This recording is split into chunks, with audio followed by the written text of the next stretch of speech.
Hello, hello, hello, and welcome. I don't know why I had such technical difficulty. I mean, this is not my first live, but I was like, how do I do this? And it took me a while, but here I am. And today we're going to talk about tattoos. You know what? We're basically just going to have an open forum of maybe some questions, some answers, some comments, some concerns. Do you have a question? I'll tell you my story. You know what? It's the whole thing is like this is such a huge subject that I'm thinking that we're gonna have to do more than one of these because, like I said, I could sit here and talk about tattoos forever. I'm gonna go shut that blind, but I'm gonna be right back.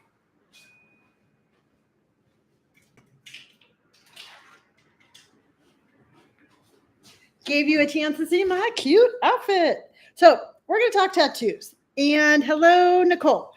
And the how can I put this? Well, I guess I can put it in anyway. But we're going to talk tattoos, and I'm going to tell you a little bit about my story. And if you have any comments or if you have any questions, I would love to hear it. But I am 58, and I have been getting tattooed now since I was 30. So the math is I've been getting tattooed now for 28 years. And in those 28 years, I have seen such a huge growth within the tattoo community. And not only have I seen the growth like from the artists to the shops to the tattoos and the styling and just the tattoo community within itself. And I think it's a really unique perspective that I have, being that for one thing, like I said, I'm 58 and I've been getting tattooed for a really long time. And in my journey, I have experienced a lot. I have gotten different style of tattoos. I have different reasoning for having my tattoos. And so I just wanted to maybe start at the beginning. And, like I said, this is going to be more than just a one episode live, because I think tattoos are such a huge subject. For example, I have another platform. I'm on TikTok, and I have a million followers on TikTok, and I do a lot of tattoo content. I do a lot of tattoo content everywhere because I'm trying to normalize tattooing. For one thing, I'm trying to represent tattooing at an older age, and bringing the two together. So one of my videos, a very simple video. It was a video basically to a song that said, it's my skin, don't worry about it. And it showed me getting a bee tattoo on my leg. And somebody complained that it was graphic. And then I got another violation for another video. And I got a warning that they were going to stop my account. They were going to take my account away from me. And to me, it kind of just really brings to light. It's like, you know what? Getting a tattoo is not a violent act. Getting a tattoo is not graphic. It's a really cool thing. And it shows to me, like I said, that there's been a lot of growth and a lot of development. But on the same, in the same breath, it's like we are still in the same mind frame of thinking of like, you have a tattoo and you're lumped into this category. So it is my goal, and it's been my goal ever since I started my social media platform, to kind of just bring light to the fact that you can be heavily tattooed and be extremely successful. You can be heavily tattooed and accomplish anything that you want to.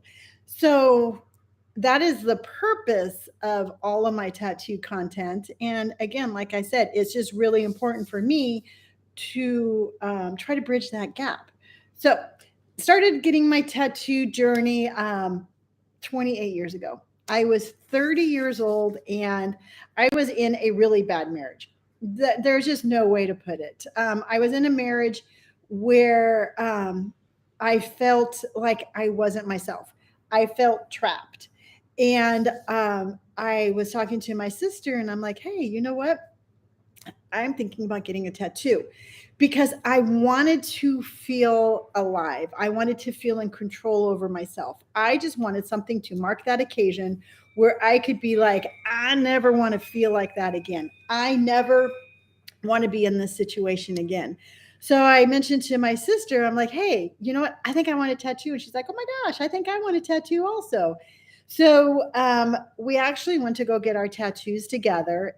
We found some little outlaw biker shop in the middle of a desert, and we had our kids with us. And I walked in and I got my very first tattoo. And the tattoo that I got was barbed wire around my ankle. And I picked barbed wire because for me, barbed wire represents either keeping somebody out or keeping somebody in. So you're either, you want people to stay away, or you're being like segregated off. So I picked barbed wire because, like I said, I wanted to pick something that represented how I felt, because I wanted to remind myself to never feel like that again. So for me, this little barbed wire around my ankle, you look at it today and it's not the most glamorous tattoo, and it's not the most well applied tattoo, and it's not even the best tattoo, but it's my tattoo and it's on my skin, and it means a lot to me. And this little tattoo, this little barbed wire, has just developed me to the point now where I'm here, and I'm basically known for my tattoos. So where the point I'm getting is like, I look at the tattoo community and I see how far it's grown, but also too sometimes I see like people, we have a tendency to kind of like put so many rules and regulations on ourselves in life that sometimes we put even rules and regulations on ourselves with our tattoos. And I'm always a firm believer, like, regardless as to what your tattoo journey is, whatever it's about, whether it's a tattoo journey to help you heal or to help you celebrate, or just because you want colorful skin, that's your journey. And we definitely need to support each other in our own individual journeys. Meaning, if somebody were to come up and they'd be like, oh, what do you think of my tattoo? And if I don't particularly care for it, I don't say like, I wouldn't get that. Instead, you know what, I encourage people to get tattoos, and I encourage people to like their own tattoos.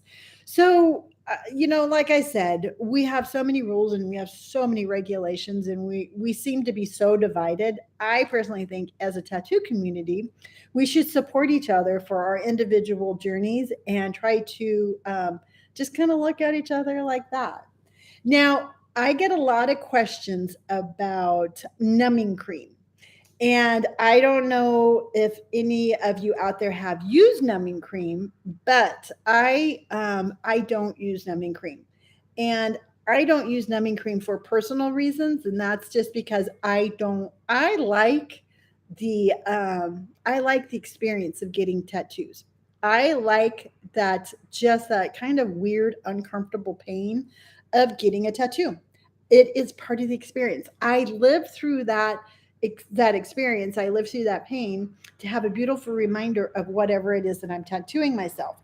And to me, if I were to get numb, it would just lower that experience. Now, I have learned over the years, and I will be completely honest with you, in the very beginning, I was very much against numbing cream. I was like, if you use numbing cream, you know what? I got nothing for you. And I have softened my stance on that, to tell you the truth. To me, it's an individual choice.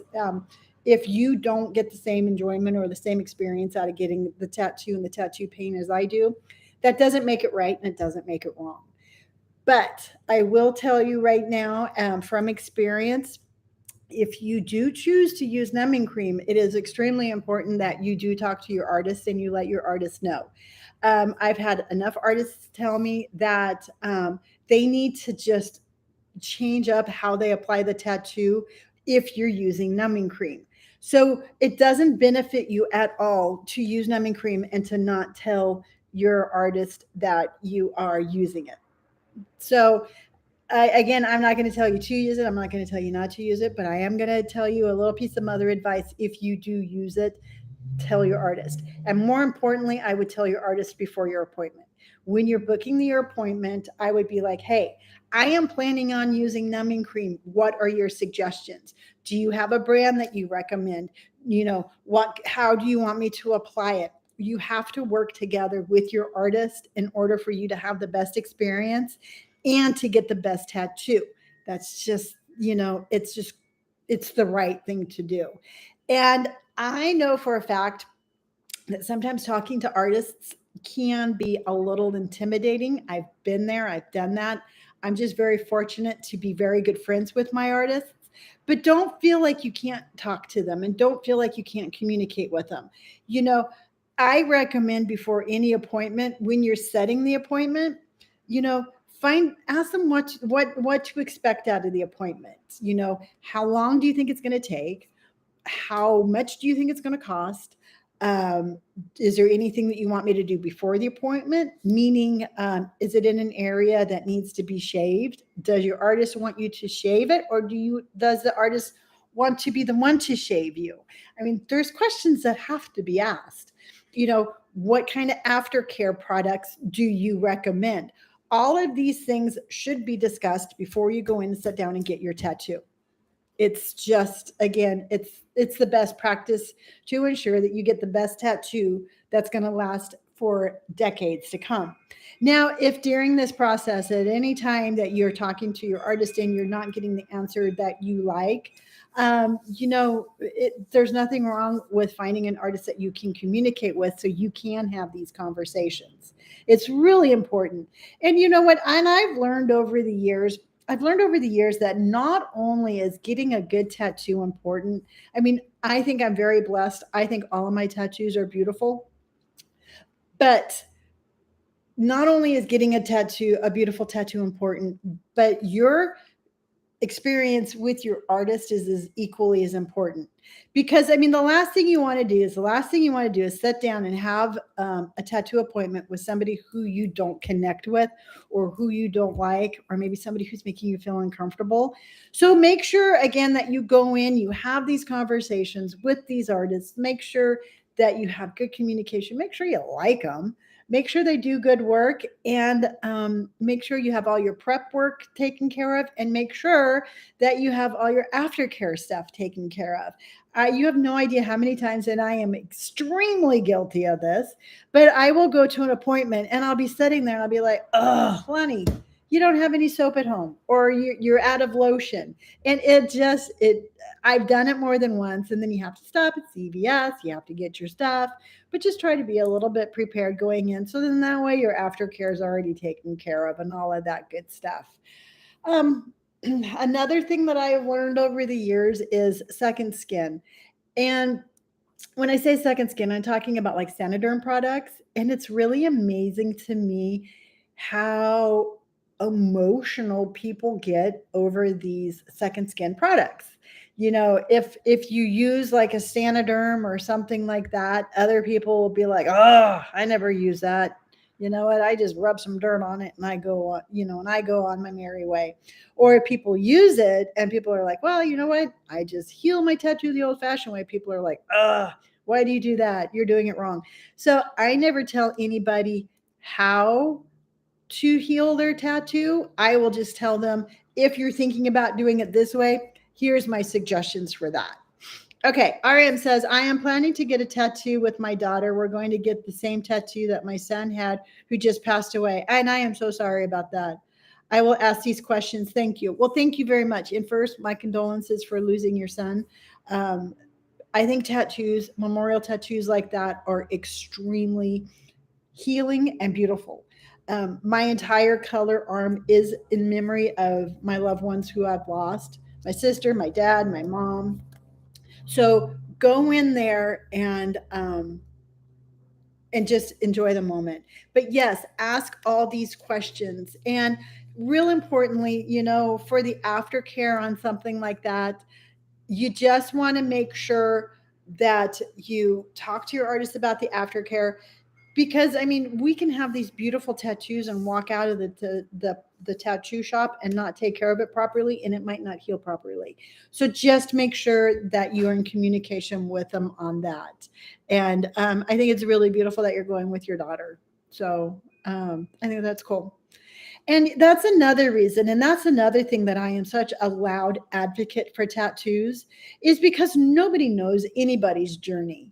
All right. You know what? It's not okay for anybody to put somebody down for having a tattoo because you never know what the reason is behind it.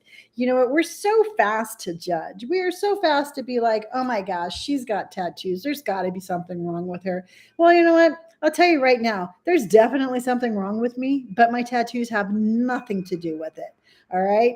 My tattoos are my own personal journey, and I don't think that anybody has any right to tell me anything about my journey. So if you're out there and you're like, yeah, you know what, I want a tattoo to mark this occasion, it's nobody's business but your own as to doing what you're doing. And it just feels to me like sometimes we get shamed for having tattoos. And I'm like, when did that become a thing? You know, when did it be okay to shame me for my self expression? So I'm like, why isn't anybody standing up? Why isn't anybody saying anything? You know, why are we all like, gathering together and trying to, to speak back on this? And I've been like I said, I've been a very loud advocate for tattooing and a very loud advocate for us to be able to have our self expression on our skin without ever having to feel bad about it, because I'll be darned if I'm going to let anybody make me feel bad about my journey. So it's been a really, really cool experience to be able to do this.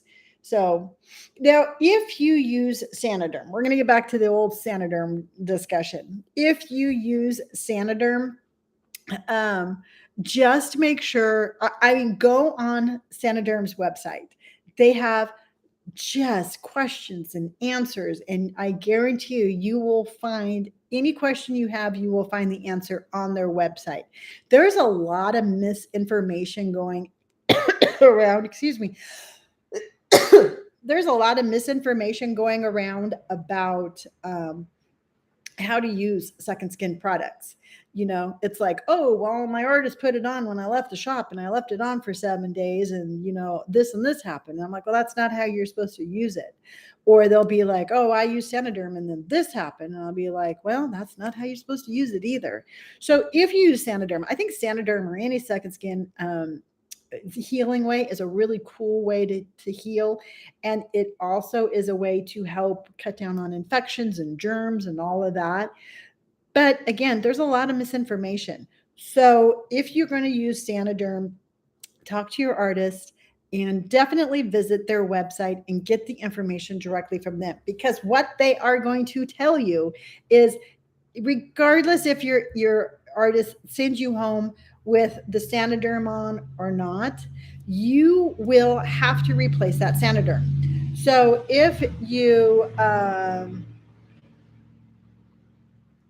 okay, Dominique, I'm going to read that in just a moment.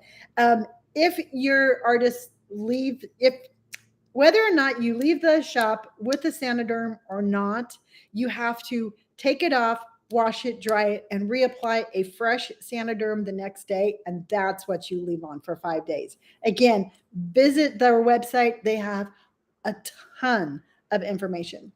Dominique says, my partner has tattoos and horn implants, and the looks he gets is crazy. We usually just laugh it off, but sometimes I get irritated with the rude comments he gets. Yeah, people are so incredibly rude. And the thing is like, anybody who is okay with their self-expression, like your partner, I mean, it is a beautiful, beautiful statement. Anytime anybody can be like, this is who I am, this is who I am, and I am going to show the world who I am. And instead of people embracing that and being like, wow, that's a really cool self-expression, it makes them uncomfortable. And it makes them uncomfortable to the point where they're so bottled up that they can't express their own individuality, that they try to put other people down for doing it. So I had somebody ask me the other day, like, what do you do if somebody stares at you? And what I do is, I don't like to really get into confrontations, but I just stare right back at them. You know what? If somebody's going to stare at me, I stare at them. And you know what? If somebody stares at me and I stare at them and they don't look away, I'll be like, I can see you, right? Is there a problem? And the thing is that, and here's where my thought is I don't ever want to feel like I'm being victimized by people's looks or thoughts or gazes. I would rather be like, I see you. I see you looking at me. Can I help you with something? And they're just not expecting you to do that. What they're expecting you to do is to be like, oh my gosh, these people are judging me. So I'm going to feel bad about myself. And that's what they're looking for. So I always just try to be in a very non aggressive way, just be like, I see this. Can I help you? And it is, I ask if they have a problem and they just look away. Absolutely. See, here's the thing is that people are big and bold and brave until they have to open up their mouth and say something. And that is when they're going to be like, you know, and I trust me, I get it all the time. And to me, it's like, I just won't let them win. I'm just not going to let them make me feel bad because I've decided to live authentically and I'm not going to give them that power. RM says, my daughter is 17 and is a senior in high school. Should I wait until she's 18? She will be 18 in December. What are your thoughts? Truthfully, I've always been an advocate for people waiting until they're 18 to get a tattoo. I mean, that is, I've always said that. However, rules are meant to be broken and rules are meant to be modified. Being the fact that this would be for her brother and you're going to be doing it together and she's so close to being 18, I personally would share that experience with her and just have it like as a healing moment for both of you. I don't think just waiting those 2 months is going to make any difference. And if you think that it would help her now, I think that that's one of the reasons why that rule is meant to be modified. So I know Brandon, my youngest son, after my dad passed away, he was 18 when he got his first tattoo, and it was for his grandfather. And I just don't think that, I think that that would be cool. I mean, I don't personally think like if your kid's like 15 or 16 and they're like, I want a tattoo because I want to be cool. You know what? That's a different story. To me, that's like, no, you want to be cool, you can be cool when you're 18. But given the circumstances, I would definitely say something. I would say something along those lines. Um, I agree. It's not a spur of the moment tattoo she could possibly regret. Yeah, absolutely. 100%. And I think, like I said, I think it would be really good for both of you. Cause like I keep saying, it's like a lot of my tattoos all over me they have a significant meaning and they've helped me in my life. And, a tattoo like that's not a spur of the moment. And I think it will be something that she will always remember and always cherish. And the simple fact that she's going with you is really cool and bonding. My sister passed away when she was 47 and she passed away in 2006. And my parents were 73 and 74. And they both went in individually and got memorial tattoos for their daughter. And it helped them. It helped them with their pain. And my dad went on his own. He didn't want me going with him, but my mom wanted me to go with her. And it gave her the opportunity to always speak of my sister. She got a beautiful, actually, you know what? Let me show you something. This is cool. I'll show you the tattoo my mom got because I recreated it on my leg. So this is the actual tattoo that my mom got. And please excuse my leg up on the counter, but it's my sister's birthday, the day she passed away, and her name with some heart roses. And she gave the stencil to my niece, and my niece told me she had it, so I got to recreate it. But anyway, it gave my mom the opportunity to have this tattoo on her arm, and it gave her the opportunity for people to be like, oh, you have a tattoo. And my mom would be like, why, as a matter of fact, I do. This is for my daughter. And then it started that conversation. And the fact that it started that conversation for her was really healing. And so maybe that will be the same thing for your daughter and for you. Debbie says, Ari, I'm so sorry for your loss. Yes, it is so special what you and your daughter are doing. All the best to you both. Absolutely. Dominique says, that's awesome. Your parents are at that age and got for their daughter. Yeah, you know what? It was my dad's idea. My dad my dad was a really cool guy, man. He had a tough life.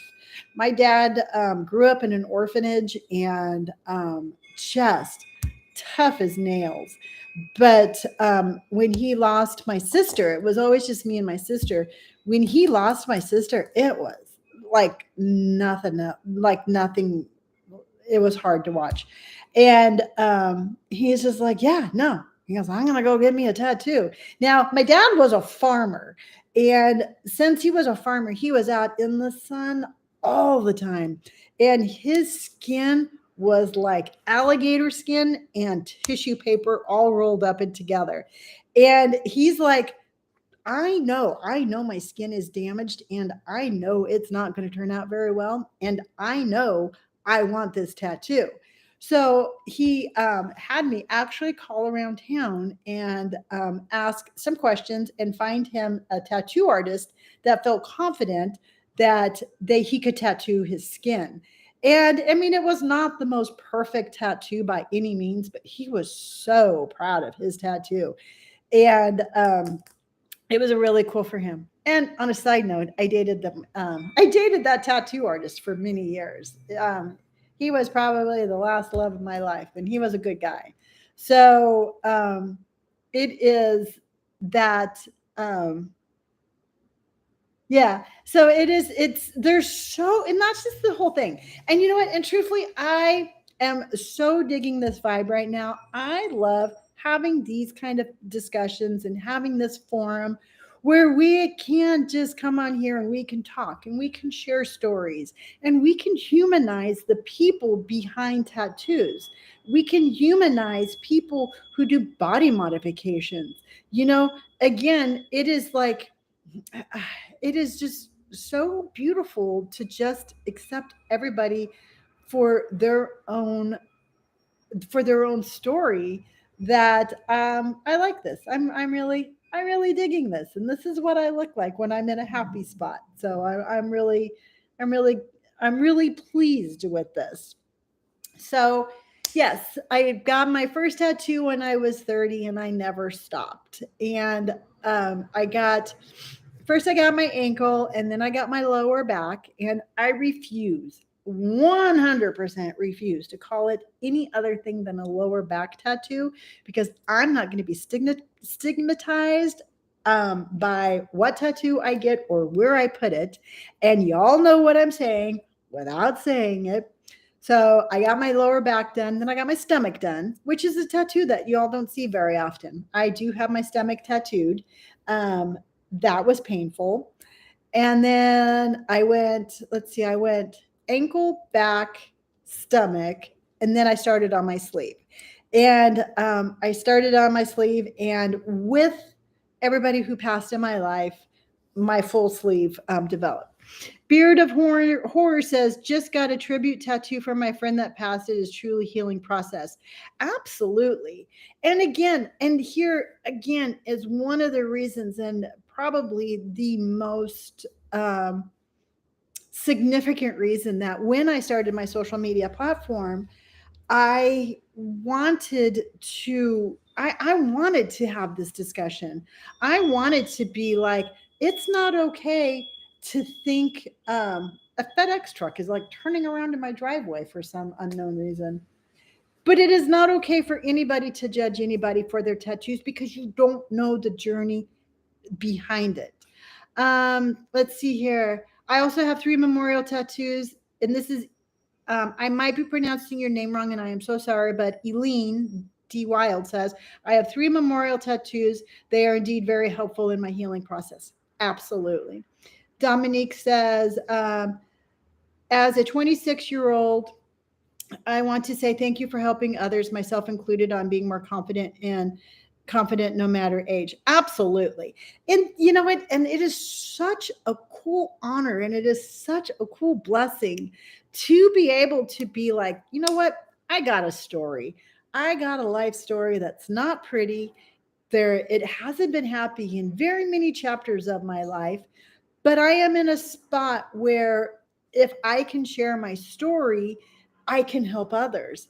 And it's been a really incredible journey of being able to do this. So you are very welcome because, like I said, my story is anything but a fairy tale, but it's my story and I embrace it and I love it and I like who I am today from going through all of those hardships to get where I am today is pretty amazing because I got you. And and to me, I wouldn't give that up.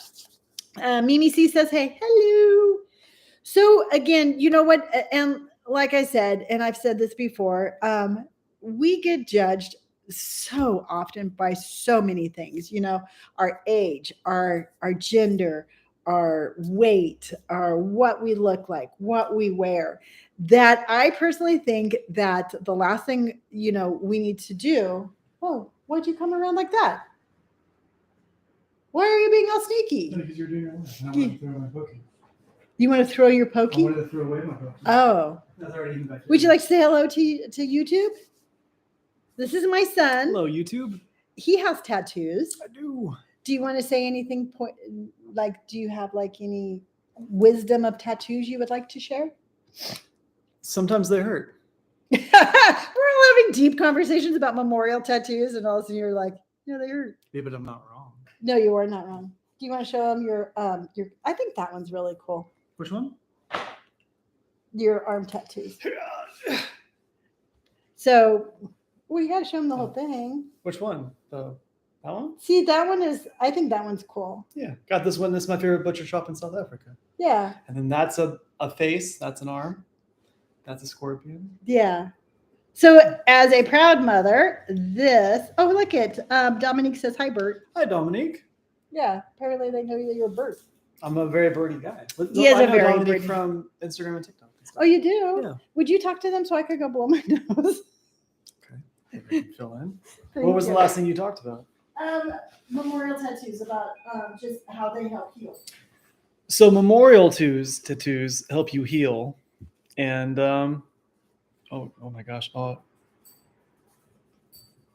think I got it right. Yeah, I don't know. Memorial tattoos are kind of cool. Like, for example, I probably can't show you, huh? But I think the first 3 tattoos I had were memorial tattoos because I have Papa's portrait, and then I have the American flag, and then I have Johnny Cash for when Papa passed away. Mm-hmm. And then after that, everything was like, oh yeah, this looks cool. That looks cool. Yeah. Sorry, guys. I've been fighting a cold, and I had a little situation going on, and I'm like, I have to blow my nose. See, now you know that this is really live. As if it's like a pre-recorded. Yeah, like if you didn't know I was real, I am definitely real. So yeah, so like I was saying, it's like with my tattoo journey, it's been really cool that I have been able to be like, hey, you know what, this helped me, maybe it will help you. And I was thinking, because I'm coming back on live, Dominique wants to know how your pokey was. Yeah, it was really good, he said. I will be back on Mondays and Fridays, and I think we're going to continue this conversation. I think that this is a really cool conversation that needs to happen more than once. And I think that this is like a forum that I would like to start where people can come on here and just be like, hey, you know what? I have a tattoo question.